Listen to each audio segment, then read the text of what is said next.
여러분, 우리는 세상에 오해받을 때가 많이 있습니다. 물론 지금 우리를 좋아하지 않죠. 세상이 미워하고 때로는 핍박을 가하는 세상. 이런 세상을 이길 수 있는 힘은 소망에서 나옵니다. 어디서 나온다고요? 소망하는 거예요. 우리에게는 썩지 않고 더럽지 않으며 쇠하지 않는 하나님의 나라를 유업으로 물려주신다는 하나님의 약속이 있습니다. 그러기에 아무리 어렵고 힘겨워도 지금이 전부가 아니야 하면서 이겨내실 줄 믿습니다. 정말 하나님의 나라를 소망해가는 여러분이 되었으면 좋겠어요. 그렇다고 해서 이 세상이 만만합니까? 베드로전서에 너희들에게 이런 소망이 있으니까 너희들 당연히 여겨 고난을 억울해하지마 라고 하지만 세상을 무시하거나 세상을 분석하지 못하고 그래서 세상을 이겨내라 베드로가 말한 것이 아닙니다. 1995년부터 국가별 청렴도 뭘 조사한 거죠? 얼마나 국가가 깨끗한가, 뇌물을 받지 않고 불법 편법을 하지 않는가, 이런 것을 국가별로 조사를 했습니다. 2023년도는 아직 발표가 안 돼서 제가 2022년도, 물론 그전에도 마찬가지지만 1위가 어느 나라일까요? 제일 깨끗한 나라 어디요? 싱가포르일까요? 네, 애석하게도 다행히 저만 아니에요. 네, 덴마크였습니다. 그럼 2위는요? 뉴질랜드였습니다. 네, 일본은 몇 위 했을까요? 일본은 18위를 했습니다. 그럼 우리나라는요? 몇 위였을까요? 우리나라는 31위. 많이 지금 올라갔는데요. 한때는 80위, 조사할 때 80위로 이렇게 나타나기도 했습니다. 2022년도에 몇 위라고요? 31위 청렴도를 지닌다. 점수를 다 매겼거든요. 흔히 우리나라가 얼마나 선진국이냐 기준으로는 내세울 때 OECD 국가, 이 국가의 몇 위다 이렇게 지금은 많이 발표하잖아요. 그 OECD 국가에 따라서 청렴도를 이제 비교해 보자면 우리나라는 악독합니다. 청렴도에 인해서요. 왜 제가 악독하다고 표현했냐면 1절 말씀에 악독이라는 말은 이런 뜻입니다. 썩었다. 무슨 뜻이라고요? 썩었다, 부패했다, 곰팡이가 들었다, 이런 의미니까요. 그래서 우리나라는 악독합니다. 썩은 것이 많고 부패한 것이 많은 나라일 수 있습니다. 여러분, 코인 사기 아시죠? 지난 한 해가 아니라 하반기만을 조사했습니다. 얼마나 코인 사기가 있었던지 하반기에만 1,500건이 접수되었습니다. 몇 건 접수되었다고요? 1,500건요. 나 사기당했습니다. 코인으로. 그런 사람들의 접수건이 1,500건에 해당되었습니다. 작년 한 해 동안에 그죠? 우리나라에 휩쓸었던 어려움 중에 하나가, 그래서 자살하기도 했는데 전세 사기, 몸살을 앓았잖아요. 대전에도 있었더라고요. 작년에 그 일들이 있었던 것을 제가 압니다. 올 1월 30일 뉴스의 기사였는데 순천에서 일어난 사건입니다. 한 임대 아파트였습니다. 임대 아파트라는 것은 잘 사시는 분들이 아닙니다. 그 임대 아파트 1,400채를 사들였습니다. 그래서 사기를 친 거죠. 그래서 100억의 상당의 가로챘다 하는 뉴스가 1월 30일 뉴스로 일어났습니다. 1절에 보시면 기만이라고 한 형태의 얘기죠. 불법이고 잘못된 줄 알면서도 자기만을 위해서 속이는 거, 그게 기만이거든요. 그럼 외식은 무엇입니까? 오늘 1절 말씀에 외식이 등장하는데 국제인권단체인 휴먼 라이츠 워치라는 국가인권단체에서 발표를 했습니다. 2023년도를 두 단어로 요약할 수 있다는 것입니다. 2023년도는 어떤 해였냐면 인권 단합의 해였다. 또 한 가지는 뭐일까요? 제가 인용하면 힌트가 있어요. 그죠? 외시, 그죠? 바로 그런 것입니다. 위선의 한 해였다. 2023년은 다른 그 어떤 해보다도 속과 겉이 다른 위선이 가득한 해였다라고 발표를 한 것입니다. 그러면요, 오늘 여기 있는 시기는요, 작년 7월 2일 제가 마지막 사역했던 곳인데 신림동, 서울에 있는 신림동에서 칼부림이 일어났습니다. 조모 씨라는 사람이 칼을 들고 결국에는 안면이 없는 사람이었어요. 길거리 가는 사람 찔렀어요. 그래서 1명이 사망하고 4명이 다쳤습니다. 이런 범죄를 연구하는 프로파일러가 그를 대면해서 연구해 보니까 이유가 뭐였냐면 그 사람을 사로잡고 있는 것은 극단적인 뭐라고 했을까요? 시기심 때문이었다. 분노와 더불어서 시기심, 다른 사람이 잘 되는 것 꼴을 보지 못하는 그 시기심이 너무나 커서 그냥 아무나 죽이려고 하는 일들을 벌였다. 근데 여러분, 조모 씨만의 사건일까요? 이는 강력하게 나타났지만 우리 속담에도 있어요. 사촌이 땅을 사면 뭐라고요? 좋다. 박수 쳐준다. 배가 아프다. 그게 우리나라의 정서라는 것입니다. 여러분, 그러면 비방의 말은요, 참 놀랍던데요. 상명대학교에서 조사를 했습니다. 김준호, 정승혜, 최현주 교수님들이 팀을 이뤄서 함께 하지 말아야 될 대상, 손절해야 될 4가지 유형이 있다고 했습니다. 그걸 가지고 이제 조사를 해봤는데, 여러분, 가장 스트레스를 주는 사람이 누군지 아세요? 4가지 유형 중에서도 가장 스트레스를 주는 사람이 뒷담화하는 사람, 비방하는 사람. 비방을 들으면 사람이 가장 스트레스를 받는. 그래서 손절해야 될 1위의 사람이 누굽니까? 비방하는 사람으로 조사된 것입니다.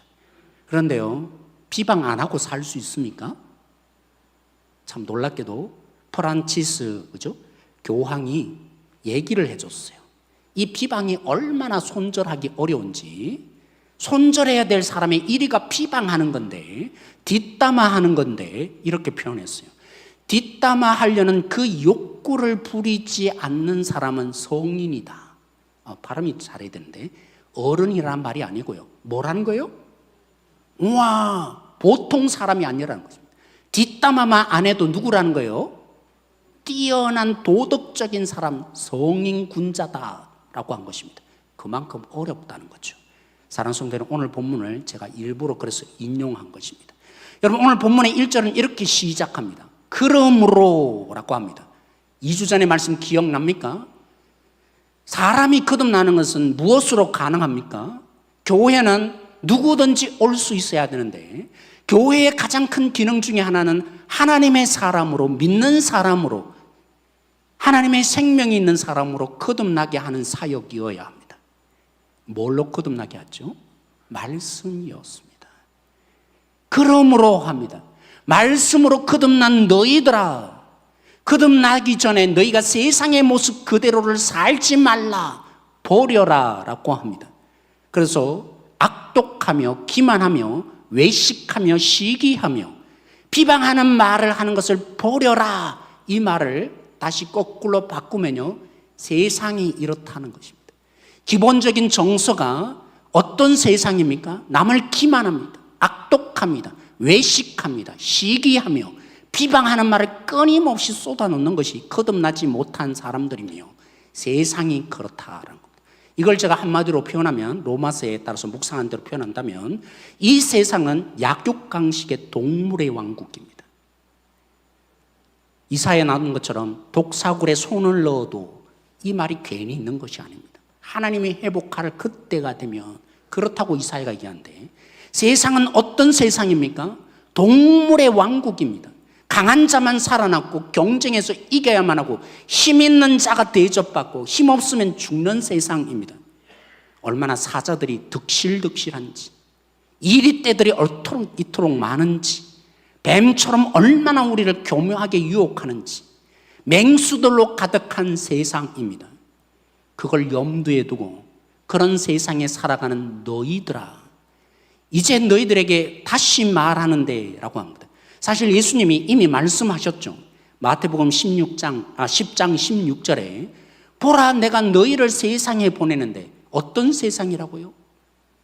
너희 양들이 이리에게 잡아먹힐 세상이구나 라고 예수님도 말씀하셨습니다. 내가 너희를 보냄이 양을 이리떼 가운데 보낸 것 같도다 라고 예수님 말씀하셨어요. 사랑하는 성도 여러분, 이렇게 약육강식의 피비린내가 매일매일 벌어지는 이 땅 가운데 어떻게 우리가 살아갈 수 있습니까? 그리스도인으로 세상 사람들 말고요, 저들처럼 말고 진짜 그리스도인답게 살아갈 수 있습니까?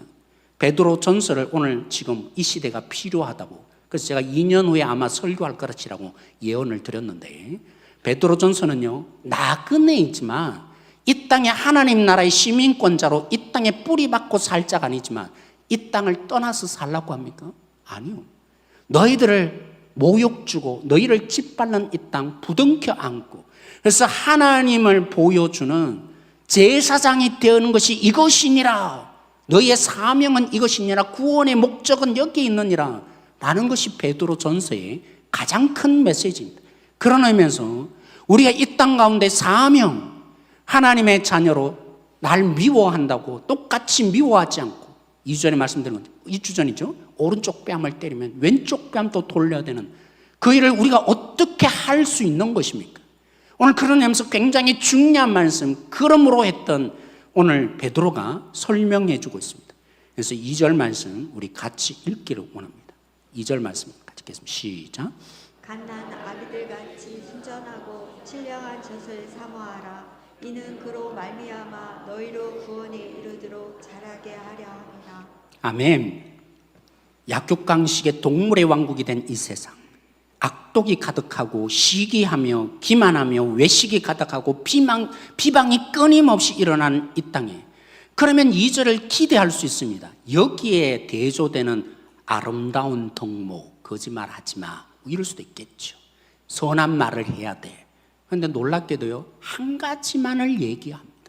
그래서 이렇게 번역하고 싶어요. 오직, 사랑하는 성도 여러분, 오늘 이 약육강식의 세상 속에 우리에게 필요한 무기가 무엇입니까? 오직 다른 거 필요 없다. 뭐 선해야 된다, 좋게 살아야 된다, 사랑해야 된다, 이럴 수 있는데, 오늘 하나님의 베드로를 통해서 주신 말씀은 뭐라고요? 하나님의 말씀뿐이니라 라고 하고 있는 것입니다. 사랑하는 성도 여러분, 그래서 비유를 들죠. 어떻게 말씀을 대하라고요? 어린아이처럼, 젖먹이처럼. 우리 엄마들은 압니다, 그렇죠? 말을 못해서 울기도 하지만 좀 기다려 줍니까? 배고픈 아이가 젖을 먹고 싶을 때 기다려 줍니까? 젖을 물릴 때까지는 울음을 그치지 않는 거예요. 우리 그러고 있습니까? 말씀을 대할 때 정말 그 어린아이 것처럼 신령한 젖을 사모하라고 그랬는데, 어린아이들을 키워보시면, 그죠? 젖먹이들을 기르신 분들은 압니다. 젖을 빻을 때 얼마나 세게 빻니까? 그래서 심지어는 아파요, 그죠? 좀 덜 빨아 안 돼요. 어떻게든 살아야 하니까. 생존, 이 땅이 그렇습니다. 하나님이 우리를 무시한 게 아니라, 이 땅을 무시한 게 아니라, 이 땅이 약육강식이 죽을 세상이기에, 살지 죽을지에 달린 문제가 있기에 진짜 목숨 걸고 말씀을 너희들이 빨아당겨야 한다.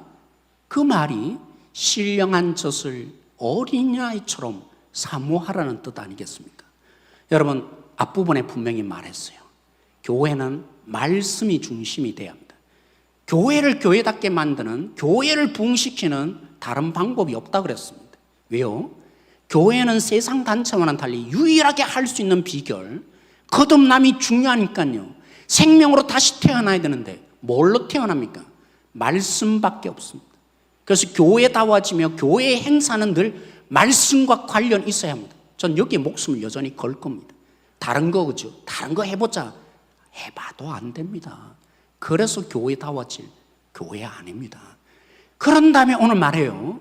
거듭나기 위해서만 말씀이 필요합니까? 새 가족들에게만 말씀이 필요합니까? 난 장로야, 난 목사야, 그래서 말씀 필요 없습니까? 오늘 이렇게 말합니다. 너희가 구원에 이르도록 성장하게 하는데 말씀이 있니라 라고 합니다. 여전히 오래 신앙생활하고 주님을 알고 거듭나고, 그죠? 목사가 되어도 필요한 것이 있다면 말씀입니다. 오늘 우리 한국교회 가장 큰 문제는 구원을 너무 과거적으로 알아요. 예수님 믿어서 천국 간다. 난 믿었으니까 천국 가. 구원을 과거적으로만 알아요. 구원은 과거만 있는 것이 아닙니다. 구원은 현재적이기도 합니다. 주님의 모습으로 점점 변화되는 성수, 그게 또한 구원인 것입니다. 근데 이제까지 뭐만 얘기했어요? 믿어라! 이제 믿지요! 천국 갑니다! 여러분이 어떤 죄를 지어도 괜찮습니다! 구원의 한 단면만을 너무나 어린아이처럼 달래온 한국교회였습니다. 그래서 없죠. 하나님을 믿었다면 변화되어 가며 주님의 모습으로 닮아가는 그 구원, 현재적인 구원, 오늘 그 얘기를 하는 겁니다. 구원을 이루어 가라는 말이 그런 뜻입니다. 그것만이 아니라 그러나 여전히 넘어지지만 주님 오시면 영원히 변화될, 완벽하게 변화될 미래적인 구원도 있습니다. 오늘 본문은 뭘 강조해요? 오늘 한국교회가 정말 우리 성도들이 정신 차리고 들어야 합니다. 과거의 구원으로 만족하며 위로하며 죄인이니까 죄를 짓지, 하나님이 그러려고 우리 구원하지 않으셨어요. 그 정도의 구원으로 하나님 만족하시는 분이 아닙니다. 성장해 가야 합니다. 주님의 사람으로 바뀌어지는 이 일의 가장 큰 원동력이 뭐라고요? 말씀이니라. 그 말씀을 빨아당겨야 한다. 목숨 걸고 묵상하고 그 일에 내가 앞장서야 한다라고 오늘 베드로가 얘기해 줍니다. 제 딸 시은이를 좀 예를 들고 싶은데요. 지난 26일 시은이가 교환 학생으로 미국에 있는 테일러 학교죠. 아주 작은 시골 지역인데 그곳으로 교환 학생으로 떠나가며 우여곡절이 많았습니다. 한동대에서 그죠? 영어로만 수업하는데 전공을 잘 못해요. 전공이 더더욱 이제 원서만 읽는데 시간도 번역하기도 어려운데 때로는 영어로 발표도 해야 되는데 전공이 점수가 잘 안 나오는 거죠. 그래서 야, 이러다가 내가 취업이라도 할 수 있을까? 그런 마음이 들어서 이제 중단, 그죠? 휴학을 결정하고 영어 공부를 좀 해보려고 좀 했습니다. 그런데 막상 뭐라고 해야 됩니까? 언어 연수를 떠나려고 서울에 있는 유명한 유학원에 가보니까 너무 비싼 거예요. 저희 집 가정의 상황상 도저히 뒷받침을 못 해줄 거라고 스스로 여긴 시은이가 접었어. 그러면서 이제 한 분의 소개를 받아서 그죠? 뉴질랜드에 있는 선교 단체 영어로만 아침 저녁 내내 하니까 거기서 훈련 받으면 되겠다라고 생각을 했어요. 그런데 막상 지원하려는 그 7월 달, 8월 달부터 이제 모집을 하는데 그만뒀다는 거예요. 그 선교 단체를 운영하는 그죠? 목사님이 이제 그만해야겠습니다. 갈 데를 잃어버렸어요. 휴학은 했는데 갈 데는 없고 그래서 워커홀릭으로라도 가자. 그래서 뉴질랜드 비자를 나름대로 얻었어요. 그런 가운데 연결이 되었어요. 교환 학생 갈 수 있다. 그래서 미국으로 이제 갈 수 있는 길이 열리게 된 것입니다. 그런데 그 기숙사 생활을 해야 되니까 학교에서 이제 요구를 했죠. 건강검진 받으세요. 근데 건강검진을 받았는데 뭐라고 판명이 났냐면, 그죠? 갑자기 생각이 안 나네요. 결핵 양성 판정이 갈 수 있습니까? 길이 막혔는데 어떡하죠? 근데 감사하게도 정밀 검사를 해보니까 오판이었어요. 근데 의사가 이거 고쳐주세요. 안 써줘. 의사들이 다 안 써주려고요. 괜찮다는 판정이 받아야 갈 수 있는데 우여곡절에 어찌했든 이제 결국 됐어요. 또 한 관문이 남았어요. 송금을 했는데 기숙사비란 거죠. 학비는 이제 여기 있는 학비를 대면 그곳에서 공부할 수 있으니까 여기서 공부하던 비용으로 가면 되니까. 근데 기숙사비란 거죠. 또 이제 생활비를 이제 송금을 했는데 대행하던 은행에서 연락이 와서 왜 송금을 안 하냐? 분명히 송금했는데 일주일 전에까지도 해결이 안 된 거예요. 분명히 보냈는데 거기서는 안 받았다고 하는데 그래서 메일도 보내고 했는데 그쪽에서 답변이 없어요. 어떻게 된 건가? 그래서 전화라도 해봐야겠다. 너무 답답하니까 전화를 하려고 했는데 수요일 날, 금요일 따는데 수요일 날 메일이 온 거예요. 도착했습니다. 이런 과정을 겪은 시은이가 아빠 형통한 길이 하나도 없네. 편하게 되는 길이 하나도 없네. 왜 이런 거야? 드디어 제가 기회가 온 것입니다. 하나님의 말씀으로 교훈할 기회. 시연아 봤지? 어떻게 하나님이 너를 인도하시는지 봤지? 그럼 너 분명히 가게 되면 이보다도 더 생각하지 못한 일을 많이 만나게 될 거야. 왜 이렇게 된 것 같아? 훈련을 하신 거야, 하나님이. 앞으로 겪어갈 일에 하나님을 의지하도록 너에게 만들어 준 거야. 그래서 너가 거기 가서 꼭 잊지 마. 어떻게 이 과정들을 겪어야 되는지 잊지 마. 라고 제가 시연에게 얘기를 했습니다. 그러니까 시연이가 12월 30일 그죠? 송구영 예배 때 받았던 말씀을 잘 모르겠나 봐요. 아빠, 이 말씀의 뜻이 뭐야? 라고 물었습니다. 그 말씀은 민수기 23장 19절 말씀. 네. 한번 쉬라고 하네요. 너무나 중요하니까. 민수기 23장 19절 말씀, 이런 말씀입니다. 하나님은 사람이 아니시니 거짓말을 하지 아니하시고 인생이 아니시니 후회가 없느니라. 시연아, 정말 딱 맞는 말씀 주셨네. 이건 이런 뜻이야. 여러분 아시죠? 발락이 이스라엘 백성들이 가나안 땅으로 점점 오는데 자기 땅을 집어삼킬 것 같거든요. 그래서 발락이 저주하면 저들이 저주를 받아서 망할 것처럼 온갖 방법을 다 동원했는데 결국 선지자 발람에게 3번이나 뇌물을 바쳤어요. 그래서 발람이 결국 유혹받아서 저주하는 자리로 발람이 와 있는 것입니다. 발람이 유혹받고 그 자리에 서 있는데 그는 고백합니다. 계속 복만 비니까, 하나님의 복을 선포하니까 너 왜 이렇게까지 해? 라는 말이, 하나님 뭐라고요? 인생이 아니십니다. 하나님은 거짓말하지 않으세요. 하나님의 뜻한 바를 이루세요. 신실하게 그 하나님은 역사하세요. 시연아, 기억해. 하나님은 너에게 계획한 거 반드시 이루셔. 너에게 약속한 말씀 너가 안다면 너는 이겨낼 수 있어. 그렇게 제가 마지막 날 저녁에 얘기할 기회가 되었습니다. 그리고 떠나보냈죠. 근데 일주일이 지났는데 진짜 만만치 않은 일들을 시연이가 경험했습니다. 이렇게 고백했습니다. 첫째, 키에 눌렸어요. 덩치들이 얼마나 큰지 이렇게 고백. 장애인들 빼고 자기가 제일 작대요. 제가 얼마나 웃은지 모릅니다. 제일 작은 아이, 그죠? 비정상인처럼 보여지는. 그리고 자기는 생각할 때 가면 이제 말 걸어줄 줄 알았는데 한마디도 안 하고 현지인들이 그죠? 따로 딱딱 떨어져서 자기 혼자 앉아 있고, 왜 이래? 이런 마음들. 그 시연이가 가게 된 이유 중에 하나는 영어가 너무 어려우니까, 점수는 잘 안 나오니까, 그래서 그저 가게 된 부분 속에는 현지 그 학교에서 그 과목을 들으면 점수 안 내줍니다. 패스냐, 페일이냐 그것만 해주니까 그래, 좋다 생각한 것입니다. 좀 못해도 패스만 하면 되니까, 점수 굳이 안 나와도 한국에 오면 점수 밝힙니까? 안 밝혀지니까 좋다 하고 간 거죠. 그런데 부딪힌 것은 교수님이 그 과목을 이제 전공 과목을 듣기 전인데 학생들이 막 말리는 거예요.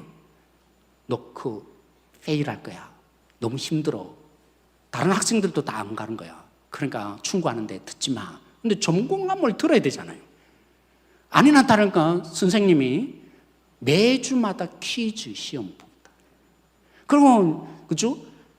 프레젠테이션으로 영어로 발표를 해야 되는데 저는 속으로요, 정말 하나님 역사하셨다. 피할 길을 도망쳤지만 하나님은 철저히 배우도록 하는 부분이 있지 않나. 제가 시연이 이런 말 하면 안 돼요. 또 보시고 나중에 그 얘기 해주시면 안 돼요. 하나님은 그렇게 준비하시더라고요. 어떤 분들이 금요일 날 제가 갔다 온 주일날 물으시더라고요. 목사님, 딸 봐보니까 공항에서 우셨죠? 제가 울었을까요? 안 울었을까요? 안 울었습니다. 만약 이런 일들이 없었다면 저 울었을 거예요. 보내면서 걱정이 되고 염려되고 그래서 울었을 겁니다. 그런데 시연이가 한동대학에서 그죠? 자치회를 일을 하면서 상처를 많이 받았어요. 하나님과 관계가 조금 많이 멀어졌어요. 그런데 교환학생 가기 전에 하나님의 회복을 많이 주셨어요. 시연이가 하나님 붙잡고 있고 하나님의 사랑을 깨닫고 있고 하나님 말씀을 묵상하고 있어요. 왜 제가 안심이 된 것입니까? 부모로서 돈이 그렇게 많지 않아서 그죠?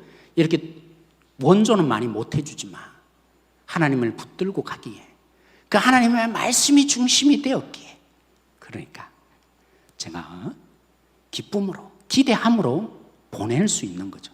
자꾸 뒤에서 누가 오니까 제가 이렇게 물었어요. 시은이 때문에 온 거 아니에요? 사랑하는 성도 여러분, 약육강식의 동물의 왕국. 안 그래도 바쁜데 해야 할 일들이 이처럼 많은데 말씀이 뭔 도움이 돼요? 이럴 수 있는 이 땅 가운데 왜 우리는 말씀을 더더욱 붙들 수 있습니까? 그래서 오늘 3절 말씀이 중요한 것입니다. 우리 3절 말씀 같이 한번 읽어볼까요? 3절 말씀입니다. 같이 시작. 너희가 주의 선하심을 맛보았으면 그리하라. 뭐라고요? 주의 선하심을 맛보았으면 그리하라. 그리하라가 뭔데요? 2절 말씀. 너희의 성장을 위해서 말씀이 필요한데 그 말씀을 목숨 걸듯이 빨아당겨라. 그 말씀을 그냥 대충 읽고 말씀 들었으니까 일주일 동안 그냥 살아갔지. 그거 말고 하나님의 말씀에 목숨 걸고 집중하고 그 말씀을 붙들고 살아라. 그래야 너희들이 성장할 수 있는 거야. 그리하라. 그죠? 이 말씀은 다윗의 고백입니다. 여러분, 다윗이 사울을 버리신 하나님께서 사무엘을 보내서 기름 부어서 왕으로 세웠습니다. 신분적으로 이미 다윗이 왕이에요. 근데 현실은요, 도망치는 신세입니다. 하나님이 말씀하신 것과 다른 현실이 그에게 펼쳐졌어요. 사울이 죽이려고 하는 끊임없이 광야로 도망치고 또 도망치는 그게 다윗이었어요. 하나님이 부어주신 기름 부으신 것과는 전혀 다른 현실, 그게 우리랑 똑같아요. 그치? 이 현상, 이 현실 말씀으로 무슨 도움이 돼요? 이게 지금 다윗의 상황인 거예요. 그래서 다윗이 결국에는 사울을 두려워서 도망을 어디로 갔냐면 가드로 갔어요. 어디로 갔다고요? 가드로 도망친 것입니다. 중요합니다. 거기는 사울이 올 수 없으니까 자기를 죽일 수 없는 땅 가드로 도망쳤습니다. 여러분, 다윗이 모두가 펄펄 떨 때 골리앗이 욕을 하면서 나와 한번 겨뤄보자 할 때 아무도 나서지 않을 때 다윗이 어떻게 했던가요? 너는 칼과 단창으로 나오지만 나는 만군의 여호와의 이름으로 너에게 나가노라. 그랬던 다윗이었는데 지금 두려움에 빠져서 그 땅으로 갔다고요. 그 가드는 바로 자기가 죽였던 골리앗의 출생지입니다. 진짜 아이러니 아닐 수 없습니다. 더 아이러니인 것은 사울이 두려워서 그 가드 땅으로 갔는데 사울을 향해서는 천천히요, 다윗을 향해서는 만만이라는 그 여인들의 노래가 가드 사람들도 다 알고 있어요. 그러니까 다윗 당장 끌고 가드 왕 아기스 왕에게 갔죠. 사울을 피했다가 정말 할례도 받지 못한 별 볼 없는 왕에게 죽임을 당할 처지, 그게 다윗이었어요. 다윗이 그래서 살고자 침을 질질 흘리며 미친 척 한다고 믿어 주겠어요? 근데 그 땅을 나왔어요. 살았어요. 그래서 다윗이 배웠죠. 내가 피할 곳은 사람들은 어디를 가라, 저곳에 가면 살 거라지만 내가 눈을 들어 뭘 보라고요? 산을 향해 눈을 들려. 그 고백들이 나타난 거예요. 다윗이 깨닫게 된 것입니다. 나는 늘 하나님께 피하여 살아야 되는 거구나. 그 교훈을 얻게 되었어요. 그 다윗 꼼수를 부렸고 자기 살기 위해서 하나님을 믿지 못했는데 하나님은 그 다윗을 구원하셨어요. 이 하나님의 선하심을 경험한 다윗이 그래서 시편 34편에 고백하는 것입니다. 내가 하나님의 이 선하심, 인자심을 맛보았는데 너희들도 그러길 원하노라 라고 고백한 거죠. 오늘 그 말을 인용합니다. 우리는 다윗보다도 더한 사람 아닙니까? 왜요? 하나님이 그 아들 예수를 이 땅에 보내어서 말씀이신 예수를 십자가에 못 박아서 우리를 그 말씀으로 구원하신 은혜가 있는 사람, 여러분 천국 갈 자신 있습니까? 여러분들이 진짜 거듭나셨습니까? 거듭나지 않는 사람은 뭐 제가 말할 필요 없는 것 같아요. 왜 말씀이 전부가 되어야 합니까? 말씀에 목숨을 걸어야 합니까? 이 은혜가 있는데, 이 은혜를 받았는데 다윗이 자신의 그 미친 척 하다가 구원받은 그것 때문이라도 선하심을 맛보아 알지어다 했는데 우리가 어디서 구원받았는데요? 여러분 말씀 믿는다고 압니까? 하나님을 압니까? 가장 고민이 그거 아닙니까? 말씀을 들여다보다도 감동 하나 없고 맞는 거는 같은데 내 삶에 적용 안 되고. 그런데 누가 거듭났습니까? 말씀으로 거듭난다고 했는데 그 말씀으로 거듭나도록 하나님이 역사한 거 아닙니까? 하나님의 은혜가 부어진 거 아닙니까? 그런 너희들이여 말씀에 목숨을 걸어서 성장하십시오. 저는요 20년 동안 우리 교회가 우리 성도들이 상처가 많다는 거 알아요. 그런데 언제까지 그렇게 살 것입니까? 오늘 베드로전서가 왜 쓰여졌다고요? 함부로 대하고 상처 주는 세상, 그걸 너희들이 똑같이 대갚아 주는 게 아니라 부둥켜 안고 하나님의 사람으로 저들에게 선지자가 되어지며 제사장이 되어지며 선교사가 되어서 그들을 주님께로 인도하는 것이 거듭난 자의 사명이다. 저는요 20년 동안 우리 성도들이 상처 많이 받았다는데 하나님이 왜 허용하셨을까요? 우리 교회가 대안이 되어야 하는 것입니다. 상처에 하나 때리면 두 대 대갚아주는 그런 세상, 교인들도 어떻게 합니까? 상처받으면 결국에는 폭발하는 세상. 오늘 이 땅 가운데 우리 교회가 수많은 상처를 받으셨어요. 근데 저는 이제 베드로전서를 통해서 확신을 얻게 되었어요. 하나님이 우리 교회를 들어서 쓰시겠구나. 뭐 하면요? 말씀으로만 돌아갈 수 있다면.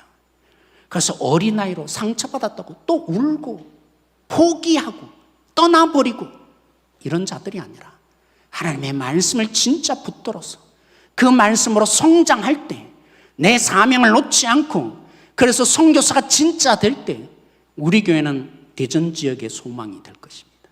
아니 이 땅의 소망이 될 것입니다. 하나님이 그걸 원하세요. 사랑하는 성도 여러분, 하나님의 아들을 죽이시고 그 죄를 사하신, 그래서 그 말씀이 믿어지게 한, 그 복음을 믿어지게 한 은혜, 그 은혜를 우리가 받았습니다. 말씀으로 거듭나게 하는 그 은혜가 우리에게 있어요. 그 선하심을 맛보았으면 예수 믿었다고요? 난 천국 간다고요? 얼마나 사모합니까? 말씀을 얼마나 정말 내 삶에 영향을 끼치고 있느냐 말입니다. 말씀 안 보는데, 말씀을 붙들지 않는데 어떻게 오른쪽 뺨을 때리는데 왼쪽 뺨을 돌려댈 수 있습니까? 그건 불가능한 일이에요. 말도 안 되는 일이죠. 내가 상처받았는데 어떻게 치유함이 일어납니까? 하나님의 그 말씀으로 날마다 목숨 걸고 주님을 만나십시다. 예수님이 십자가에 자신을 던지셔서 우리를 구원하신 것처럼 이제 말씀으로 성장하는 어른이 되어서 우리도 세상에 우리 자신을 던지는 선교적인 삶, 제사장의 삶을 하나님이 부르시고 계십니다. 이 일에 응답하는 성도들 되십시다. 그래서 뭐 한 겁니까? 성경 읽기와 잠언 나눈 방을 개설한 것입니다. 여러분을 돕기 위한 일에 이번 마지막 주, 언제까지 하지 않습니다. 이번 주까지 마지막 기회를 드립니다. 참여해 주시고 또 개인적으로 묵상하시는 분들 계세요. 저는 모르겠지만 묵상하시는 분 묵상하시고 늘 이 말씀으로 살아가는 우리가 되어지길 소망합니다. 오늘 말씀을 우리 생각하며 함께 찬송하십시다.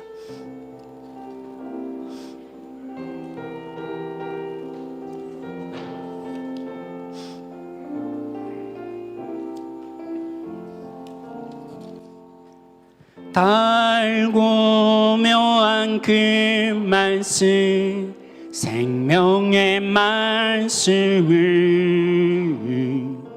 귀한 그 말씀 진실로 생명의 말씀이